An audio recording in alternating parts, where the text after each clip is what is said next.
Control oil, control country. Pernyataan yang sangat dalam dari seorang Henry Kissinger karena diartikan penantang hegemoni Amerika bagi yang tidak taat pada perintah mereka tersebut. Negara Suriah, Libya, Irak, Afghanistan, semua luluh lantak bukan atas nama demokrasi, tetapi atas nama hegemoni kendali minyak. Lalu ada pernyataan satu lagi sehubungan dengan Kentucky dan Okinawa. Control gold, you control the world. Gold untuk underlying percetakan uang adalah sebuah keharusan. Namun dunia saat ini dikendalikan oleh dolar tanpa underlying emas sebagai jaminan. Sejak Agustus 1971, Amerika melepas diri dari emas, lalu banyak kejadian seperti subprime mortgage di tahun 2008 membayangi dolar, bahwa tanpa underlying currency dolar ringkih. Peristiwa 2008 krisis keuangan karena permainan yang tidak berbasis jaminan tersebut, Amerika rugi 19 triliun dolar atau sama dengan biaya 5 perang besar yang Amerika biayai dalam 40 tahun terakhir. Tapi untungnya dia bisa printing money. Akhirnya 19 triliun dolar tadi di print lagi maninya. Biaya Amerika sebagai negara pendominasi itu besar sekali. Biaya perang dan biaya kerugian bermain keuangan tanpa dasar underlying juga merugikan. Dan ini akan diubah dengan strategi oleh Kentucky. Jadi, apakah mungkin akan masuk ke emas lagi? Kita lanjut. Yang jelas, mereka saat ini suka-suka printing money-nya. Kita lompat sebentar tentang world domination. Sebagaimana kita ketahui ada 5 cara untuk mendominasi dunia. Dan sebagian besar masih didominasi dikendalikan oleh Amerika. 3 sudah kita buka, yaitu currency domination, trade domination, military domination. Sisanya kita tidak terangkan yang 2 lagi, hanya buat mereka yang butuh. Saya yakin gak banyak kok orang yang butuh beginian. Ini ilmu apaan sih, abal-abal gitu ya. Baik, dari currency domination dan military domination, Amerika yang menang. Tapi trade domination, Tiongkok yang menang. Kita lanjut. Dari 3 hal tersebut, Cina mengambil 1, sekali lagi, yaitu trade domination. Yang 2 lagi,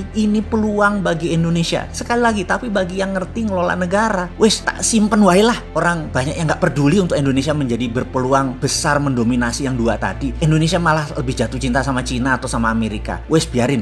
Nanti yang 2 ini kita simpan aja buat nanti ya. Oke, kita lanjut. Kita bicara tentang currency domination lebih dalam lagi sekarang. Semua masih ingat kan di tahun 97-98 di mana serangan ekonomi hitman kepada pemerintahan Soeharto menyerang rupiah dari 2.700 ke 15.000 hanya dalam waktu 6 bulan. Indonesia rontok. Krisis moneter lalu menjadi krisis politik. Waktu itu, inilah hal yang dilakukan di Kentucky, yaitu melakukan simulasi hal ini. Amerika sedang melakukan simulasi mengantisipasi supaya dolar tidak menjadi seperti subprime mortgage lagi dan bagaimana saat ini bersamaan bisa menyerang sebuah negara. Nama simulasinya adalah currency warfare simulation. Anda akan tegang bagaimana simulasi itu mereka lakukan. Semua dengan perhitungan matematik yang sangat rinci, algoritma yang sangat jelimet. Mereka melakukan semua atas nama dollar reset value. Reset value ini dinaikkan, bisa diturunkan dolarnya. Jadi misalnya dalam ruangan tersebut ada 200 monitor lebih, setiap monitor ada nama negara, peta dan nilai kurs terhadap dolar saat itu. Lalu mesin kalkulasi dinyalakan. Naik 20% nilai dolar. Apa yang terjadi pada Amerika? Apa yang terjadi pada negara Tiongkok? Apa yang terjadi pada Indonesia? Lalu keluar warna hijau artinya aman, kuning artinya bahaya, orange artinya bahaya 2, merah artinya bahaya 3, hitam artinya fail atau collapse negara tersebut. Sekali lagi, dolar dicetak dan beredar, 70% uang kartal dolar tersebut beredar di luar homelandnya Amerika. Saat ini dolar dicetak tanpa underlying karena kalau berdasarkan deposito emas yang mereka miliki, maka nilai dolar yang dicetak sudah kelebihan 100 kali lipat nilainya dari saat ini. Jadi dolar currency-nya over value. Jadi dollar reset value adalah satu hal yang pasti dilakukan. Simulasinya banyak ragam di mana ketika saya hadir, yang mereka simulasikan adalah mereka menerbitkan dolar baru. Dolar jenis baru ini diterbitkan di mana dolar lama nilainya dipotong hingga 50%, didiskon hingga 50%. Skenarionya dolar baru tidak terlalu jauh over value-nya, yaitu hanya 20%, hanya 20 kali dari nilai depository emas dan bisa dengan cepat dinaikkan dengan strategi goldnya nilainya dinaikkan. Jadi, atau selain goldnya dinaikkan adalah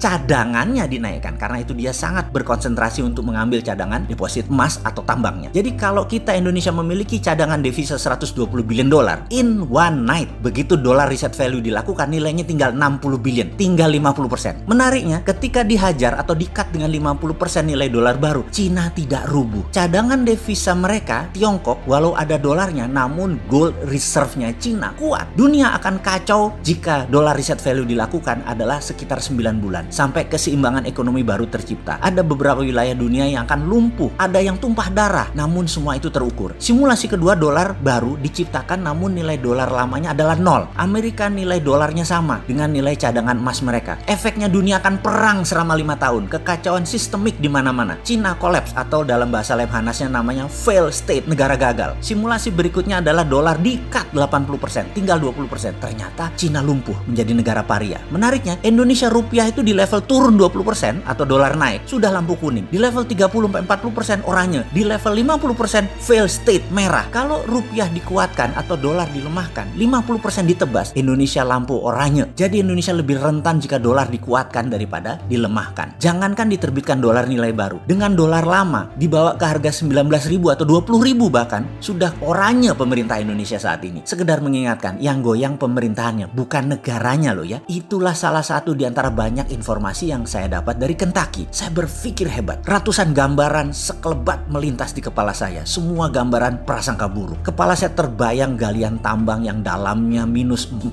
meter ke bawah tanah di pedalaman Papua di tambang Grasberg. Saya terbayang Freeport. Kenapa Freeport masih dikontrol oleh minoritas sahamnya? Karena penting rupanya bagi Amerika. Dan bagi Indonesia yang penting kan dapat jeneng, dapat nama. Jenang fulus masih Amerika yang dapat. Salah satu simulasinya adalah karena cadangan emas tidak bisa bertambah dengan cepat. Harga emas dinaikkan nilainya saat ini ke 50 kali atau maksimum 20 kali dari nilai sekarang agar underlying jaminan gold depository menjadi batas aman. Ini semua kita tahu bahwa dolar sudah lepas ikatannya dengan emas. Dolar kalau mau cetak ya cetak aja. Tapi Amerika tahu dolar tidak punya pondasi. Amerika saat ini mendapatkan tantangan dalam currency domination. Karena itu mereka mulai berpikir emas lagi. Itulah Tiongkok, negara komunis. Di sisi lain, Tiongkok, negara komunis yang ingin menjadi negara superpower dengan menantang Amerika. Tiongkok punya strategi. Tiongkok akan melakukan terhadap Amerika yang namanya strategi Cold War. Serangan terhadap dolar dengan transaksi di banyak negara bilateral menerima yuan Cina. Penguasa Amerika dalam petrol dan dolar yang disebut juga petrodolar diancam oleh Tiongkok. Trump terjepit waktunya. Pentagon belum di tangan Trump. Covid masih merajalela di Amerika. Mungkin cara terbaik pertama bukan dolar reset value, tapi naikkan cadangan emas Amerika. US Bullion Depository di Kentucky dan Okinawa harus naik.